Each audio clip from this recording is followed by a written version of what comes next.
Good afternoon. Hope everybody's doing well today. Wanted to take this time to pop on this Friday afternoon in Central Illinois, saying, "Hey, it's actually sunny and not raining yet." So, want to wish everybody a great weekend. So, why am I on here today? Just want to let everybody understand why I'm so passionate about metabolic health education focused on chronic disease intervention and reversal. Now, understand, I didn't say cure. I'm concentrating on the chronic disease intervention because we can intervene, right? We can disrupt and we can reverse these issues. And that's what we're going to talk about. And what I'm not a doctor, so a lot of you know me, and some of you don't. I'm not a doctor or a health professional, but I have lived and continue to live the experience. And this is kind of some of my story. Whoops. There we go. That's some of my story. Not the prettiest world, is it? Yeah. So I'm talking from experience and 70 some years of life experience. And I don't know if any of you are like me. Have you ever experienced the yo-yo diets and the changes and up and down and up and down and in and out? Yeah, that's me. And I'm blessed because I should be dead. I should have died back in October. And I've had everything, including Lyme disease, guys. But the whole thing is that I've been able to intervene and correct these issues. Now I want to share that with you. So, and it's global, it's worldwide. And so this is another thing. Over 93% of the people in the world, 93% of the people are suffering from chronic metabolic diseases. Chronic metabolic diseases. And we'll talk about those, but 80% don't even know. And there's all kinds of early warning signs. And these are the things that I want you to make aware. I want to educate you that or can you spot these things? Because once you know how they say that once you see it, you can't unsee it? Exactly. So some of the early warning signs that you see on yourself that you don't even recognize, because it's always easier to point out the splinter in the other person's eye when the beam is coming out of your own eye, isn't it? So when you see and start hearing these things, you're going to recognize them inside of you as well as others. So it's very simple. One little thing is your skin is our largest organ, right? And that's going to tell us all kinds of things right away. So if you're experiencing, let's say, brain fog, let's start at the top. Brain fog, that's an early sign of what? Dementia, Alzheimer's. What about skin tags on your eyes, on your neck, armpits, groins? Skin tags. Those that are a little gross, those are signs of metabolic chronic illness. What about eye floaters? Yes. What about itises? All those crazy itises, arthritis and osteoarthritis, bursitis, all the different kinds of inflammations are all signs, early warning signs. Those are inflammation. Those are signs of metabolic disease that's en route. What about eczema? What about sleepiness? What about constant thirst? You're always thirsty, always thirsty. What about if you're always eating, you're always grazing, you crave sugars, you're not even hungry, but you're just continually snacking? What about if you're someone that pees all that, you're always peeing, ED, PCOS, high blood pressure, the belly fat. And I don't mean just the jiggly wiggly love handles. I mean the ones where you start looking like you swallowed a Volkswagen, right? Now, some people will say, well, George, that's just because you're getting older. Poppycock. They are signs of metabolic illness. They're not just poo-poo things, they're signs. What about obesity? Obesity is a big warning sign, isn't it? And a growing bigger sign, isn't it? Those are all signs of metabolic disease, and we struggle with it worldwide. But the whole thing is how did we get there? How did we get here? And then this perspective, I'm going to talk and look at it from a 73-year-old's perspective. That's how old I am. So I'm going to talk about my life experience and how it's evolved to yours. because a lot of you are 40 years old, maybe just 50, some of you are 30s, whatever.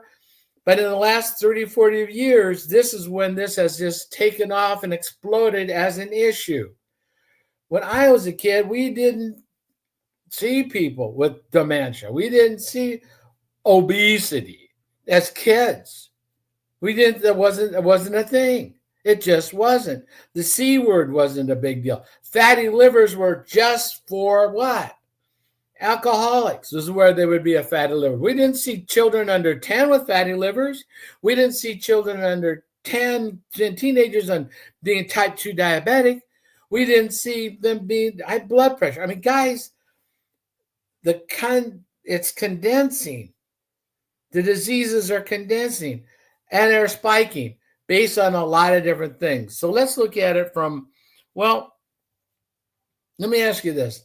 Have you been told to eat less and move more and you're still gaining body fat or you can't lose the weight? That calorie in, calorie out, see, that doesn't work. Maybe a itty bit, not sustainable, but that's not really taking care of the issue. That's not taking care of the problems. I mean, there's so many symptoms. Did any of those resonate with any of you? I mean, always being hungry, fatigue, sleepiness, skin tags, carpacea where your skin's dark. What about skin acne, back acne, belly fat, thirst, constantly peeing, brain fog? Guys, these are signs of metabolic illnesses. And let's look at where did they come from. Now, when I was a kid, we didn't have such a thing as grass-fed beef. We just had what? Beef. That's what it was. Every beef was beef. It wasn't any grass-fed beef or anything else like this. When we would have eggs, you'd go pick your eggs or from the coop or whatever, but we didn't have all these different classifications of eggs. They were just eggs. Potatoes were potatoes. They weren't these monstrosities. The things were, we had fresh vegetables that were fresh vegetables out of the garden or from the neighbor's garden. We didn't have to be told that things were natural because they were. And we didn't have all these allergies, all these food allergies, nut allergies, lactose. I mean, just name it. Look at all the things and all the allergies that there are. And it all began and continues to occur because of tampering. I'm going to say it that way, tampering with our food and food supplies. So let's look at from a historical standpoint what's happened to our food. Maybe we could gain some insights. Maybe. So one of the first things that happened was they took the fiber out of our food. Now, why would they do that? Why would they take fiber out of the food? Well, it's a very simple answer is to increase shelf life. To increase shelf life in the store. So is that a monetary reason? Profit? So we take out the fiber. Now, think about it. God created the earth and night. If you believe in that, great. Because God created foods, vegetables, and fruits with what? They're enclosed in what? Fiber. All of our grains come in initially fiber. And what does man do? We take the fiber away and pound it up into powders and starches and fillers that actually have a higher glycemic index than sugar. Those compounds spike your blood sugar, your insulin levels of glucose higher than sugar. Think about that for half a second. So we took the fiber out. And fiber is needed for what? Your gut health, right? You're starting to hear and learn about that? And why is the gut health important? Because gut health is mental health. Gut health is mental health. So we took the fiber out. Then what did we start to do? Well, let's look historically again. Back in the day, there was a gentleman by the name of Proctor, and there was another gentleman by the name of Gamble. Procter & Gamble. Well, they didn't know each other when they were in Scotland, England, Ireland, where they were raised and grew up, and came to America and met two sisters. They married sisters. Isn't that interesting? That's how Procter & Gamble got together, because they married sisters. Now, one was a candle maker and one was a soap manufacturer, and they used to use animal products, right? Tallow and that. Well, that became a little more scarce. And one of the things that was out there was cottonseed oil. Now, cottonseed oil was considered a toxic byproduct, a toxic waste byproduct. And with all toxic waste, guys try to figure out something they can do with it. What can we make out of this, right? Well, that toxic cottonseed oil was slippery, so it became used as a lubricant in manufacturing. Okay. It also started to take the place of whale oil, because those were getting scarcer, in lamps. And then there was a process of hydrolyzation came about, which is in being able to infuse hydrogen into a liquid, solidifying it. And do you know what that became? Cottonseed oil in that process? Your moms, or probably your grandmothers and great-grandmothers, actually bought it and used it. It was called Crisco. You've seen Crisco, cans of Crisco? That white gluten slider, if you will, was used in all kinds of baking goods and things. Yeah, that was the byproduct of cottonseed oil and hydrolyzation. And when they started marketing it, they had to come up with an idea how to market it. And they simply said, it's digestible. It's digestible. In other words, it passes through you. You can take it in and go out. Gluten slider is what we used to call it. But think about it. Historically, the American Heart Association gave it a heart healthy label. That was after, they received $1.7 million. Not a conspiracy theory. I'm just telling you the facts. That's equivalent to $30 or $40 million today. And now, why was it pushed out? Because it had a longer shelf life than what we were using before, which was what? Tallow, renderings from bacon, oils, that type of thing.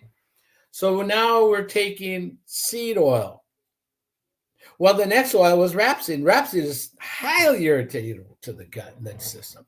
Well, processed enough with enough chemicals and that type of thing, and we have canola oil. I would bet in almost every one of your pantries are 1, 2, or 3 bottles of vegetable oil, canola oil, corn oil. Now, you could have some of the better oils, because I'm not saying oil's bad, but there are better ones in relativeness. So, for example, coconut oil, MCT, avocado oil, good vegetable oil, olive oil, not olive oils that have been blended, mixed, and sliced down, because they're cutting corners. I don't say that manufacturers do that, would they? I mean, they would never cut corners for profit. Of course not. Okay. So there are some great oils and butter and ghee and that type of thing. Tallow, those are good oils. And then there are the seed oils. Avoid those. Soybean oil, corn oil. And you may think it's healthy because it says vegetable oil. And there is a leftover legacy that butter is bad. Fat is bad. That's a myth. That's good. Fat does not increase or spike your glucose levels. So they took out the fiber. They demonized fat and replaced it with what? Oils and starches. And then what else came along? Well, About 1972, 1973, this thing called high fructose corn syrup. I just want to let you just think about, and if you do any research at all, I mean, call me a liar, do some research, that's fine. But look at the timing of these changes in the manufacturing of our food and the increase of the chronic diseases, heart, cardiovascular disease, the C word. Look at high blood pressure, type 2 diabetes, obesity, PCOS, all of those types of chronic diseases on the upswing at the same time as our food was being taken and processed. You know, there was a time when it was all about low fat, non-fat, low fat, right? For heart disease, protect your heart, go to no fat. The only thing that's happened with that insanity is the fact that cardiovascular diseases has increased. It's the number one cause of death in the world. Is there any shortage of medications for high blood pressure or the heart? Anybody? Is there any shortage of those? Has it decreased the death rate? Has it increased our life rate? Or are we just getting more and more on it? We're just treating symptoms. Think about that for a second. Just treating symptoms. If you've been diagnosed with type 2 diabetes, you're considered to be in a progressive chronic disease where it's over time, they're going to have to increase the dosages, add more medications, maybe even heart statins. To do what? To fix it? Does it fix your type 2 diabetes? No, absolutely not. It just tries to control the symptoms. That's why I'm passionate about this stuff, guys, because there's no shortage of a new drug. There's always another new drug looking for symptoms. Think about that. They're in the laboratories and universities doing pharmaceutical research to treat symptoms. They're not doing natural, holistic research using natural remedies to cure or fix the chronic disease. Just think about this. I don't watch but maybe an hour or two of TV a week, but I'll tell you, inside of the first 15 minutes, I watch ads, which is brain propaganda that says, ask your doctor if it's right for you. Ask your doctor if it's right for you. Ask your doctor if it's right for you. And you go what? You go ask your doctor if it's right for you. And not only that, guys, on the screen, they're telling you all the things that this new fangled chemical compound that they have, whatever it is, I don't care. They create the new name for it to market it. So it looks pretty, and they have all these happy people. And it tells you a few things that it could do, and it gives you all the things that it could do against you. Diseases, the C word, causing you to have more medications. How many of you know people that take one pill that they have to take another pill because they interact with this pill, they have to take another. And there's all of a sudden some people are taking 4, 5, 6, 7, 17, 28 pills a day. How do you have any time to eat food? Because you're getting all these drugs in your system. That's tearing you apart. That's not fixed anything but potentially just masked symptoms. So we have fiber out. We have sugar in. We've got oils in. And then salt. Oh my goodness gracious, salt. Salt's bad for you. Really. Well, yeah, because they said that it raises your blood pressure. Okay. Yeah, temporarily it can, sure. I get that. I don't argue that it can't. But guys, if you have a heart attack because of all the pills you're taking and that kind of thing, and they throw you in the wheeled box with the lights going on, what's the first thing those guys bag into you? A bag of what? They start pumping you full of what? Saline. You just had a heart attack. You're not supposed to have salt, but they put what? First thing they put in is a saline solution, didn't it? Maybe another 2 IV drips, right? Or if you're on a high blood pressure medication, eventually you may get a what? A water pill. They call it a water pill. Do you know what that is? That's patented salt. You're not supposed to eat it, but we'll give it to you as medicine. Isn't that interesting? Yeah. And then how many of you have been told, hey, cholesterol's bad. Cholesterol's bad for you. You want your cholesterol as low as possible. Why? Did you know that your body makes 80 to 85% of the cholesterol you need? You need cholesterol. Who says? Well, your brain does for one, all of your cell walls for another, the pancreas for another, the neurons and myelin sheath all have a lining of insulation, and the things go up and down the sodium potassium pump along the dendrites of the myelin sheath. The mitochondria, your body needs cholesterol. Your brain needs it. Why would you want to starve your brain? Now, I agree that we don't need excess amount, but what are you treating? What are you causing? How many of you have been told that your HDL is bad? Do you know that HDL is the freight train for your cholesterol? Do you know what your number is? What your risk number is? Do you? Do you know what? I'll tell you what, I'll help you.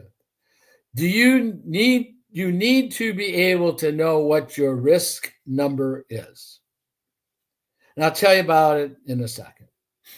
But when you go to your doctor and you feel like crap and they do all your blood work and they say, oh, no, everything looks good. All your blood work came back. You look good. So we'll see you in a few months, whenever that happens to be, right? But you feel like crap. You're sleepy. You're tired. You have fatigue. You got some skin tags. You may have some floaters, some brain. You got some belly fat. But you're good. Guys, you need to know what your risk number is. Write this down. Take your triglycerides, take your triglyceride number, whatever that number is, and divide it by your HDL.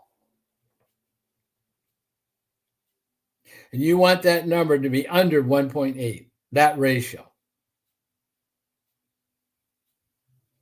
Actually, you want it under 0.5. Lower is better.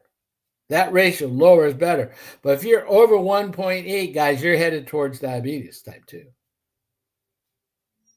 See, it takes 15 to 20 years for type 2 to show up. It's not genetic for the very, very, very most part, because food got us into this mess and food can get us out. But it's got to be the right food. It's got to be food that doesn't have the fiber ripped out and replaced with starches, with all the oils, with all the different kinds of sugar. I think there's like 283 names for sugar anymore.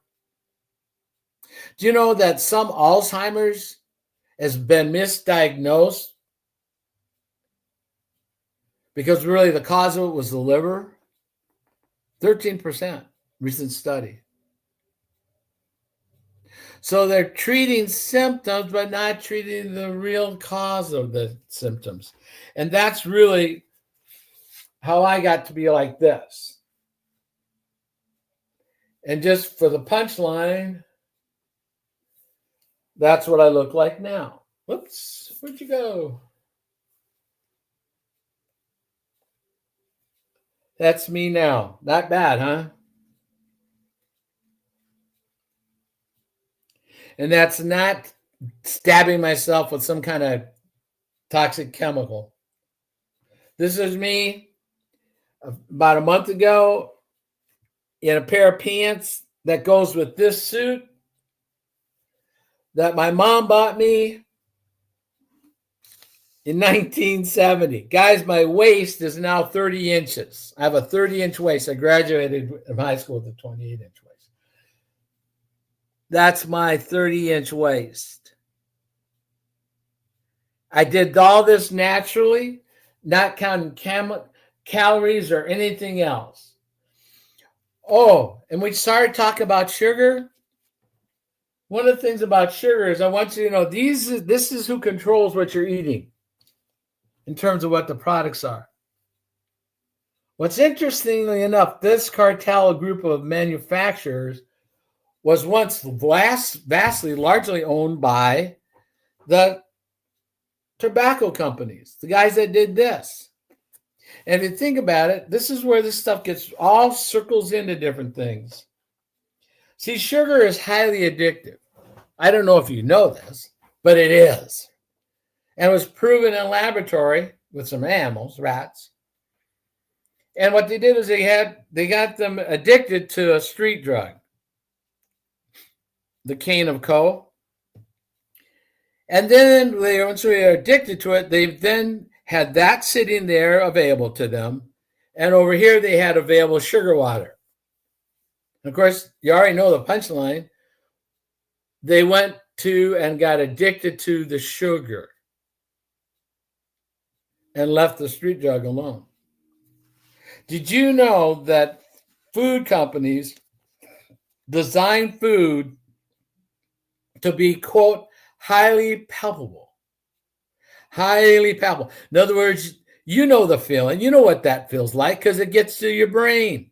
It gets to the back part of your tongue and it gets to your brain. And I want more. How many of us have gone to the freezer and grabbed a little container of whatever kind of ice cream or gelato, whatever you like, and I'm just going to take a little taste. And I'll put it back. And the next thing you know, you're looking at the bottom of it going, gosh, can I get to the store in time to get some more? Or how many of you remember, bet you can't eat just, or once you pop, you can't, right? Those kinds of things are the same subliminal and, in fact, ads that get us to eat and buy more of the stuff. And that was actually applied to these things. 20% of the weight of cigarettes at one time was sugar. Sugar, think about that. And then those companies bought the majority of the food manufacturers. Yeah, this addictive habit, those guys bought the food companies. And now a lot of them have diversified from that, but they bought that. They bought those and looked to what? Sell more product using the mind chemistry, the blood chemistry to get us to eat more and buy more. Now, you may say, George, you're just nuts. That's not like that at all. That's not why we're becoming obese. That's not why the kids on the playground are obese. Let me ask you, how many of you have been told to eat 3 meals a day and then, snack 2 or 3 times during the day to kind of keep your blood, your metabolism smooth, right? That's insane. That is literally insane because you never, ever give your body a break. You never give insulin a chance to get the glucose down far enough for it to be able to function. The only time it gets a rest, and that doesn't even get a rest, that is when you're asleep and you're not munching. And a lot of times, how many of you just munch because you munch? You're not even hungry. You never satiate. You just keep blah, blah, blah. And then mid-afternoon, you're reaching for a can or a bottle of something, one of those quote energy drinks, which is a nice way of saying, here, have some chemicals of no nutritional value to keep your mind off and keep it constantly ready for the next and the next and the next. Guys, we have to take care of ourselves. We have to take care of ourselves, or we are just going to continue to be a society that is one addicted to the chemicals they're feeding us, and we feed our children and even our pets so that they can be obese, so they can have diabetes, so they can have joint pain, kidney failure, liver failure, tags, mange, all the different kinds of diseases that are metabolic that show up in their skin. I mean, when was the last time you saw a really fit cat? We now see cats that are obese.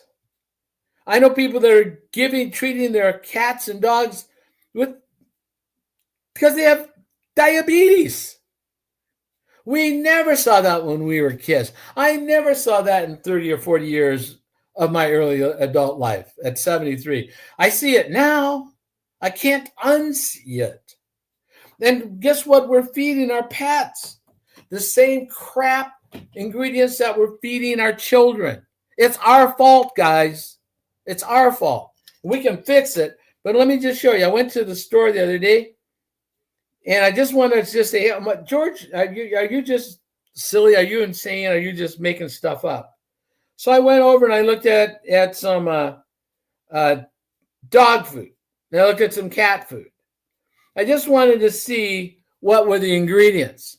So here's one that is a cat food. Okay, so we're feeding cats. Well, first off, there's ground yellow corn. Now, who do you feed corn to? That's in feedlots for cattle, isn't it? Feedlots for cattle to what? Make them fatter for market. So ground yellow corn, corn protein meal, ground wheat, soybean meal, then there's some animal fat, and then there's fish oil, salmon oil. Those are fatty threes. That's good. I'm good with fat threes. But the first three ingredients were right up there: cornmeal, ground wheat, soybean. Off do what? All turn very quickly into, those starches turn quickly into glucose, which spikes your insulin in your cat. No, let's say what we're doing to dogs. Well, good gravy. The very first ingredient here is whole grain corn. Now there's some chicken byproduct meal. Then there's corn gluten meal, soybean meal, barley, ground rice. So that's some of the top ingredients in the dog food. And you wonder why your pets are fat, or excuse me, your pets are obese. Well, we can say that pets are fat. We can't say people are, because that's fat shaming. But if your favorite pants are what we used to know as pajama bottoms because they have a loose tie, guys, what are we doing? We need to take control, because the problem is that all these things are what metabolically we refer to as insulin resistance. Now, insulin resistance you may never heard of before, but insulin resistance is the root cause of strokes, heart attacks, obesity, migraines. Anybody have migraines? Dementia, osteoarthritis, childhood obesity. Look at any playground, guys. Look at any playground. PCOS, fatty liver, arthritis, Alzheimer's, erectile dysfunction, sarcopenia, high blood pressure, type 2 diabetes.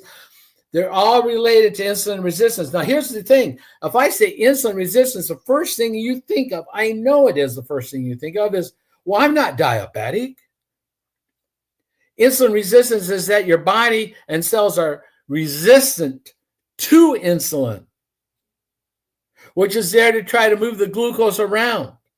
First off, it's going to try to get into the muscles. Now, if you're getting those shots, 40% of the weight you're losing is muscles. You need muscles because muscles take 85% of the glucose. Now you're losing that. How in the heck are you going to burn the glucose? Just a question. I'm asking for a friend. Then it goes to the liver.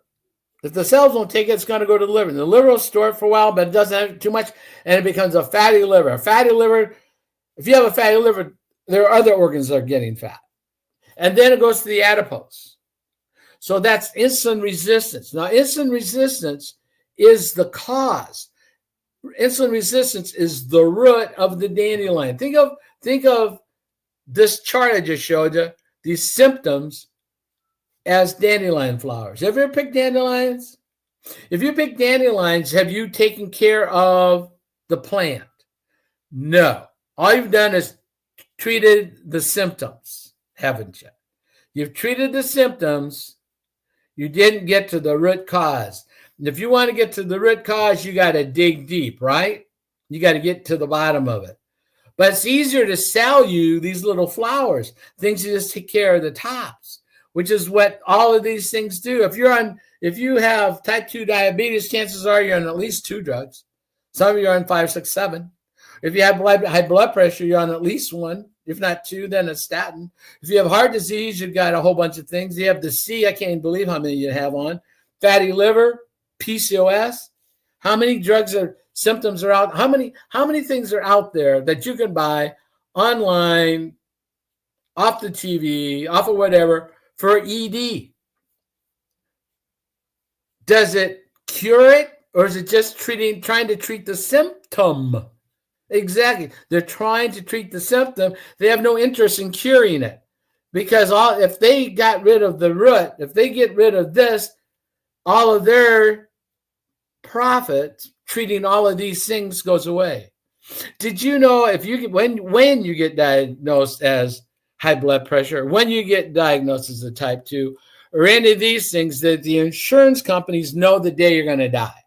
Maybe not you specifically, but they know everybody like you on that timetable. Think about that for a second. That's what life insurance companies, actuaries know, because they know the numbers. And not only that, they're already planning where you're going to live. Any town that you go into, you can see a building being constructed to house what? Dementia, Alzheimer's. There's not a desire to cure it. If there was, that's where the money's be going in research, not for more of these. There's no profit. There's no profit in you reversing your chronic diseases. There's no profit. You want proof on that? They're giving you how many different kinds of pills, shots for people's weight that they're only going to be on for maybe a year or 2, maybe 2, that they're losing their muscle mass, that they're not going to stay on forever. And on those kinds of things, if you continue eating how you've been eating, what happens to you? It's going like every other diet, treatment issue you've ever had, it goes back to the other way, and we're back to where we were. Only worse. So I'm just going to real quickly let you understand how I fixed myself, which was a very, very, very, very, very simple program and a very simple protocol. So let me tell you my quick story of how I got over here. How did I get here? Food got us into this mess. Food got us out. The fastest story I can tell you is that October 24th of this last year, my back was covered in acne. I had skin tags everywhere. My eyes had floaters. My brain had brain fog. I had some inflammation. I was peeing every 2 hours. I even had a um, a juice bottle with a handle that I used in the car as a hospital type pan, if you will, when I was driving, because I was doing so much auditing on the road, and I just needed to have it. I had thirst like you can't believe. Unfortunately, there's a company that makes pastries and breads and that type of thing. That has a subscription that every 4 hours you can get another free one. And I took advantage of it all across the state of Illinois. I know where every one of these places are and every other which thing. Constantly eating, constantly gnashing, constantly drinking. And I was losing weight. I was getting kind of excited because I was losing weight. I was bragging, look at how much weight. I'm like, well, October 24th, I was down to 143 pounds. I was actually suffering from sarcopenia, which is muscle wasting. Same kind of thing that some people are doing to themselves doing this jab. I was doing totally unbeknownst on how I was doing. I wasn't on any medications. I went in October 4th and I had my blood work and physical. I left, and unbeknownst to me that afternoon, oh, by the way, I was fasting at 2 o'clock when they did the blood draw. Unbeknownst to me, the laboratory that had my blood work was frantically trying to get a hold of me. They got the clinic, and the clinic's frantically trying to get a hold of me. Well, I didn't answer my phone because I'm playing golf. So anyway, the next morning I call and I go, hey, what's up? I go, you got to come in right away. You got to come in the clinic right away. Hurry. Are you dizzy? Are you nauseous? Are you sweaty? Are you imbalanced? Are you okay? I'm fine. What's up? You got to come in right away. So I went in, and you would have thought I was going into an ER. Just as a nice clinic, nice quiet. I rushed me into the room and sat me down, and I've got doctors and attendants there. And are you okay? Go, yeah, I'm fine. What's up? And they go, well, your blood glucose. Yeah, okay. What I know what it is. So what was my number? My number was 834 with an A1C of 18.1. I should have been in the hospital. I should have been dead. I should have been in a coma. But God spared me. I know now to help prevent you from going there. And then we're going to put me on all kinds of heart medications, on statins. They're going to put me on diabetic medications. And I go, no, we're not doing that. And they look at me silly. I says, because in 2019, I'd kind of gone through a similar thing. I wasn't as bad. I mean, because nobody in my family in my family has any blood glucose issues on either side of the Philippines or here or anywhere else. No one has this. I did this to myself. Food got me into this mess. Food will get me out. And I had gone into a program in 2019. I lasted about 2 years. And it was a great program, metabolic program, just totally not sustainable for me because I had to weigh my food. I had scales and measuring cups and everything. A great program, but good gravy golly, not sustainable. And I had reversed my diabetes, type 2 diabetes. And I love to cook, guys. I have 2 kitchens, so that should tell you something about how much I love to cook. But what happened is that it wasn't sustainable. Well, it went into 2024, and I redid this to myself, and I'm blessed that I'm still alive, quite frankly. And I was running around looking for information. I went to Dr. Google, of course, like I had the first time in 2019. And also now there's this thing called TikTok. And I'm 73. TikTok, what the heck?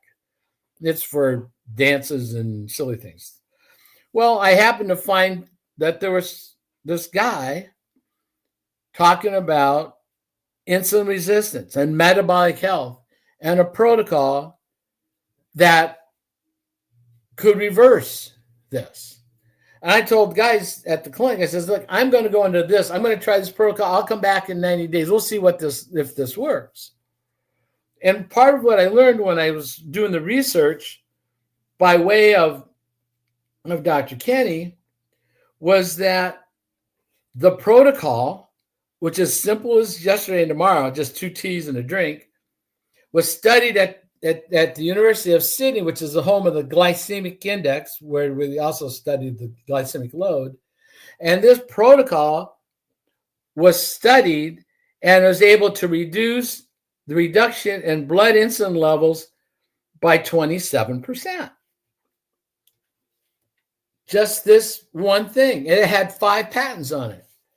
Also, the Cleveland Clinic, which I know is like the number one heart clinic in the world, said that such a product as this protocol, such a product, if taken regularly, could reduce cardiovascular risk on a population basis and potentially decrease the need and or dose for lipid-lowering prescription drugs. What? This protocol? Huh. And then they said, look it up in the PDR, the physician's desk reference. My dad was a doc, came from the Philippines in 1947, and we had the clinic in our house. And I remember that book on his desk. I remember looking through it. It's in the PDR. The protocol is in the PDR and has 0 side effects and no negative interactions with any other drugs or treatments. Seriously. It's 100% natural. It's in the PDR. I dare you. In fact, from the Red Radio of a Christmas Story, I double dog dare you to look up any drugs that you're taking in the PDR and read what the side effects are. Some of them have a black box warning. What's that mean? That means that you could be in the black box because of that prescription that you're taking to treat a symptom of a lifestyle dietary cause. Think about that. You're taking and spending money on pharmaceuticals to treat symptoms of diseases caused by lifestyle and eating. Lifestyle choices and eat. Who buys the groceries that you eat? Who pays the money for the food that you eat and buy? Who buys the food that you give to your pets? Who buys the food you give to your children? Whose responsibility is it? So it's a lifestyle. Dietary disease is the start of it. That none of those pharmaceuticals you're taking are treating the disease, they're treating the dangly flowers around it. And then those of you that are taking this crazy shot that's going to make some of these drug companies that have never cured disease ever in 100 and some years they've been around, this will naturally raise your GLP by 60%, naturally, with no negative interactions, no damage to your gut health, no damage to your gut biome, no damage to your pancreas and those such things, no damage to your brain. Naturally do this. A simple protocol. A simple protocol. And what's the protocol? It's just drinking a couple teas a day, and drinking 1 balance with a meal. 1 fiber matrix. That's patented. Patented. Nobody else can make it. Do you think the pharmaceutical companies would like to get these patents? You bet. Do you think if they got those patents that they would release it on a worldwide basis to take care of the root cause? No. Absolutely not. Why? Because they'd lose all the money they're making and everything else they're getting you. So, want some proof other than me? These are people, just a short list of some of the people. We literally have hundreds and hundreds of examples of people who've been on this protocol that's changed their life, has saved their life. I mean, here we've got, he's reverse type 2 diabetes, went from 25 pills, 8 of which were high blood pressure, to down to only 4. Lost a century plus of pounds.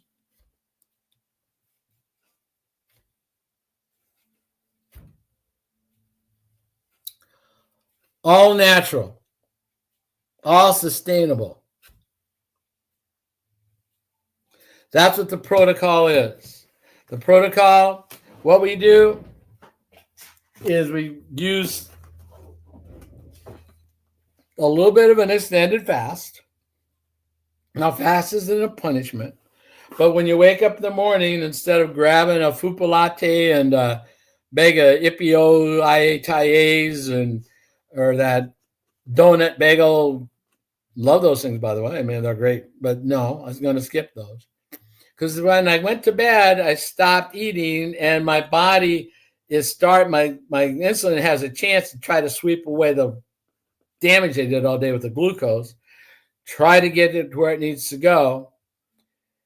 And at about 6 in the morning, it's just about reset. And if the first thing you do is throw more sugar in there, and you go, George, I didn't have any sugar. Oh, okay. What did you have? What did you eat? What, a smoothie? You had a smoothie? Well, yeah, it's all this fruit. Oh, okay, fine. That's mostly sugar, isn't it? And what's the largest fast food restaurant, if you would, in America? Now, if you said it was the Arches, you're wrong. What it is school lunch program. What are our kids? Now, I'm great. I'm happy the kids, because sometimes that's the only meal they're going to get. But what do they get? They get everything that's going to spike their sugar. That's going to spike their glucose. And they're going to do what? What do kids do? And you know, if you've got kids, you feed them enough sugar, they get up here and they're like, and then they what? Crash, which is the same thing you do. Same thing you do. Do you crash? You go along after breakfast, and before lunch, you kind of get here. So you get a bar, you get a little soda, you get a little energy drink. You have your lunch, and mid-afternoon, definitely have a crash. So you get another one of those, or 2 or 3 of those drinks and whatever, or a bar or something like that. And then you get to dinner.